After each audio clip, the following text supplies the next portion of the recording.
مرتے وقت انسان سب بھول جاتا ہے، لیکن ایسی دو ہستیاں جسے انسان مرتے وقت ہرگز نہیں بھولتا۔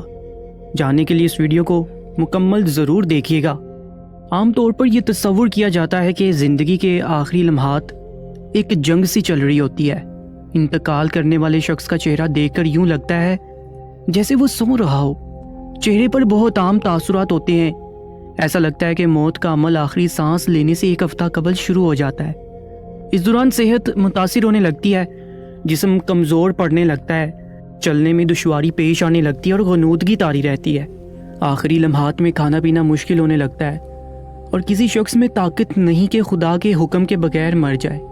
اس نے موت کا وقت مقرر کر کے لکھ رکھا ہے، اور جو شخص دنیا میں اپنے اعمال کا بدلہ چاہے اس کو ہم یہی بدلہ دے دیں گے، اور جو آخرت میں طالب ثواب ہو اس کو وہاں اجر عطا کریں گے، اور ہم شکر گزاروں کو عنقریب بہت اچھا صلہ دیں گے۔ سورہ آل عمران۔ مرتے وقت انسان کے دل و دماغ سے ہر چیز نکل جاتی ہے، سب کچھ بھول جاتا ہے، اپنا مال، دولت، محل، عزیز و قریب، رشتہ دار، سب کچھ بھول جاتا ہے۔ مگر مرتے وقت انسان دو لوگوں کو بہت زیادہ یاد کرتا ہے۔ دو لوگ ہرگز نہیں بھولتا، ان کو سامنے بٹھا کے چیخنے کی کوشش کرتا ہے، ان کے غم میں رونے کی کوشش کرتا ہے، مگر رو نہیں پاتا۔ حضرت مولانا جلال الدین رومی رحمت اللہ علیہ فرماتے ہیں، میرے محلے میں ایک شخص زندگی موت کی جنگ لڑ رہا تھا، مرنے والا تھا، موت کے بالکل قریب تھا۔ لوگ میرے پاس آئے، بولے حضرت ہمارا ایک شخص مرنے والا ہے، آپ آئیں انہیں کلمہ پڑھنے کی تلقین کریں، قرآن پاک پڑھنے کی تلقین کریں۔ حضرت مولانا جلال الدین رومی رحمت اللہ علیہ فرماتے ہیں، میں اس مرنے والے کے پاس پہنچ گیا، اس کے قریب بیٹھ گیا۔ آس پاس میں اس کے دوست، رشتہ دار، عزیز و قریب بیٹھے ہوئے تھے۔ اب اس مرنے والے کی آنکھیں چھت پر لگی ہوئی ہیں، کچھ سوچ رہا ہے۔ اللہ نے اسے بولنے کی توفیق دی۔ وہ رو کر کہنے لگا، میرے بچے کہاں ہیں؟ اس کو نہ کمایا ہوا مال یاد آیا، نہ دولت یاد آئی، نہ عزیز و قریب، یہاں تک کہ اسے ماں باپ بھی یاد آئے۔ بس وہ کہتا ہے کہ میرے بچے کہاں ہیں؟ بچے دوڑ کر آئے، ساتھ میں بیٹھ کے۔ پھر کہتا ہے میری بیوی کہاں ہے؟ بیوی دوڑ کر آئی، ساتھ بیٹھ گئی۔ اب کہتے ہیں تمہیں دیکھ کے میرا دل رو رہا ہے، سوچ رہا ہوں کہ میرے مر جانے کے بعد میرے بچوں کا کیا بنے گا۔ انسان جب مرتے وقت بچوں کو دیکھتا ہے، اللہ تعالیٰ جب اسے دیکھنے کی توفیق دیتا ہے، ہمت دیتا ہے، جب آخری بار بچوں کو دیکھتا ہے تو وہ یہ بھول جاتا ہے کہ میرے مرنے کے بعد میرا کیا بنے گا۔ یہ سوچتا ہے کہ میرے مرنے کے بعد میری اولاد کا کیا بنے گا، میرے مرنے کے بعد پتہ نہیں میرے ان بچوں کا میری طرح کوئی خیال رکھے گا یا نہیں۔ اس کی آنکھیں رو رہی ہیں۔ بیوی کو نصیحت کرنے لگا، میں تو دنیا چھوڑ کے جا رہا ہوں، مجھ پہ ایک احسان کیجیے گا کہ میرے ان بچوں کو قرآن مجید کی تعلیم لازمی دیجیے گا۔ ان کے منہ سے نکلا، اللہ کا نام میری قبر کو روشن کر دے گا، مجھے جہنم کی آگ سے، اللہ کے عذاب سے دور کر دے گا۔ ان کو دین کی تعلیم دینا۔ ایک واقعہ ملاحظہ فرمائیں۔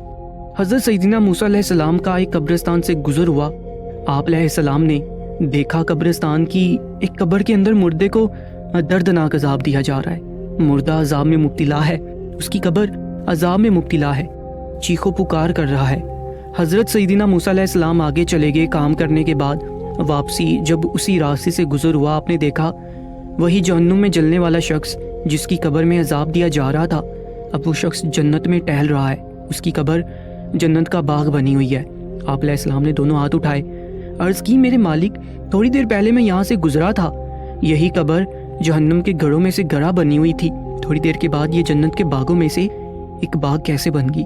تو اللہ پاک فرماتا ہے، موسیٰ، یہ شخص جب مرا تھا، مرنے سے پہلے اپنی بیوی کو حاملہ چھوڑ کے مرا تھا۔ بیوی کا ایک بیٹا پیدا ہوا، بچہ آج چھوٹا، کل بڑا، تھوڑا سا بڑا ہوا، تو اس کی بیوی نے بچے کو مسجد میں بھیجا۔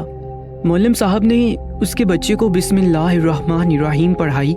جب اس کے بچے نے بسم اللہ پڑھی تو موسیٰ، مجھے حیا آئی کہ اس کا بچہ میرا نام لے، اور میں اپنا نام لینے والے بچے کے باپ کو جہنم میں ڈالوں؟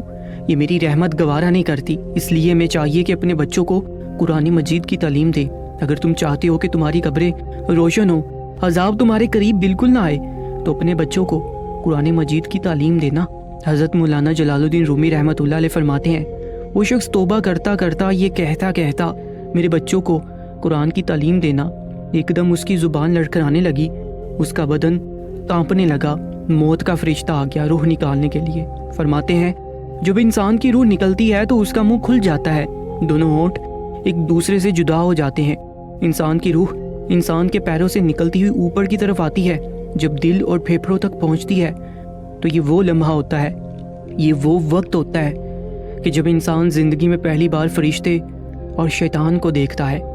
یہ وہ مرحلہ ہوتا ہے جب انسان کے ایک طرف شیطان اس کے کان میں غلط مشورہ ڈالتا ہے اور دوسری طرف اس کی زبان سے اس کے عمل کے مطابق الفاظ نکلنے لگتے ہیں۔ اگر انسان نیک ہوتا ہے، نمازی ہوتا ہے، عبادت گزار ہوتا ہے تو پھر اس کا دماغ اس کی زبان کو کلمہ پڑھنے کی تلقین کرتا ہے، درود پڑھنے کی تلقین کرتا ہے۔ اور اگر انسان نیک نہیں ہوتا تو پھر اس کا جو دماغ ہوتا ہے وہ عجیب سی ہیبت کا شکار ہو جاتا ہے اور انسان شیطان کے مشورے کو قبول کر بیٹھتا ہے۔ جب انسان شیطان کے مشورے کو قبول کر بیٹھتا ہے پھر کوشش کرتا ہے کلمہ پڑھنے کی، لیکن نہیں پڑھا جاتا۔ ناظرین، آج ہماری آنکھیں کھلی ہیں، آج ہماری سانسیں چل رہی ہیں، اس سے پہلے کہ یہ وقت گزر جائے، یہ زندگی کے لمحے میرے اور آپ کے لیے غنیمت ہے۔ آخرت کے لیے کچھ اکٹھا کر لیجئے، مرنے سے پہلے قبر کی روشنی بنا لو، معلوم نہیں پھر فرصت ملے نہ ملے۔ اللہ پاک ہم سب کو عمل کرنے کی توفیق عطا فرمائے۔ اللہ تعالیٰ نے قرآن مجید میں موت کو اجل سے تعبیر فرمایا ہے۔ اجل کے معنی ہے کسی چیز کا مقررہ وقت جو کسی قیمت پر نہ ٹلے۔ اللہ تعالیٰ کا ارشاد ہے جب تم کسی مقررہ مدت ادائیگی تک قرض کا لین دین کرو تو اسے لکھ لو۔ اسی طرح فرمایا جب موسیٰ علیہ السلام نے شعیب علیہ السلام کی خدمت کی طے شدہ مدت پوری کر لی تو اپنی بیوی کو لے کر چلے۔ ان آیات مبارکہ میں مقررہ مدت کے لیے اجل کا کلمہ آیا ہے۔ جس طرح فرد کے لیے ایک وقت مقرر ہوتا ہے، اسی طرح قوموں کے عروج و زوال کا وقت بھی مقرر ہے۔ فرمایا ہر قوم کے لیے ایک میعاد مقرر ہے، جب مقررہ وقت آ جائے گا تو ایک ساتھ کی تقدیم و تاخیر نہیں ہو پائے گی۔ اسی طرح فرد کی موت کا بھی ایک وقت مقرر ہے۔ ارشاد باری تعالیٰ ہے بے شک اللہ کی طرف سے جب موت کا مقررہ وقت آ جائے تو وہ ٹلتا نہیں ہے۔ سو موت کا منظر اور مرنے کے بعد کیا ہوگا، نامی کتابیں کوئی لکھے یا نہ لکھے، موت نے آنا ہی آنا ہے۔ میں نے بھی یہ کتابیں نہیں پڑھی، صرف ان کا نام سنا ہے، لیکن قرآن و حدیث میں موت اور ما بعد الموت کے حوال، محشر اور میزان عدل کے قیام، جزا و سزا کا نفاذ، جنت و جہنم میں دخول اور جنت و جہنم کے احوال تفصیل کے ساتھ بیان فرمائے گئے ہیں۔ ان کا مذاق کے طور پر ذکر کرنا قرآن و حدیث میں بیان کردہ غیبی حقیقتوں کی اہانت کے مترادف ہے۔ آخرت کے تصور کو مردہ فکر سے تعبیر کرنے کا کوئی مسلمان تصور بھی نہیں کر سکتا۔ اللہ تعالیٰ کا ارشاد ہے اور دنیا کی یہ زندگی تو صرف کھیل اور تماشا ہے، اور بے شک آخرت کا گھر ہی اصل زندگی ہے اگر وہ جانتے ہوتے۔ علامہ اقبال نے کہا موت کو سمجھے ہیں غافل اختتام زندگی، ہے یہ شام زندگی صبح دوام زندگی۔ یعنی یہ انسان کی نادانی ہے کہ موت کو فنائے کلی اور اختتام زندگی سمجھ بیٹھا ہے، حالانکہ یہ محض اس عارضی حیات دنیا کی شام ہے، اور اس کے بعد آخرت میں حیات دائمی اور ابدی کا آغاز ہوگا۔ تو در حقیقت یہ ابدیت کا نقطہ آغاز ہے۔ اسلام دنیا کو عارضی قیامگاہ سے تعبیر کرتا ہے، پس دنیا اور متاع دنیا کی تمام تر رنگینیوں، رعنائیوں اور چمک دموں کے باوجود اس سے بقائے حیات اور فرط و انبساط کے لیے استفادہ تو ضرور کرنا چاہیے، لیکن اسے اپنے دائمی اور ابدی منزل ہرگز نہیں سمجھنا چاہیے۔ مومن کی دائمی منزل کہیں اور ہے، اور یہی قرآن کا پیغام ہے۔ اللہ تعالیٰ ہم سب کو عمل کرنے کی توفیق عطا فرمائے۔ کامنٹ سیکشن میں آمین ضرور لکھیے گا، اور ایسی ہی اسلامک ویڈیوز کے لیے ہمارے چینل کو سبسکرائب کر لیجیے گا۔ اپنا بہت زیادہ خیال رکھا کریں۔ اللہ نگہبان۔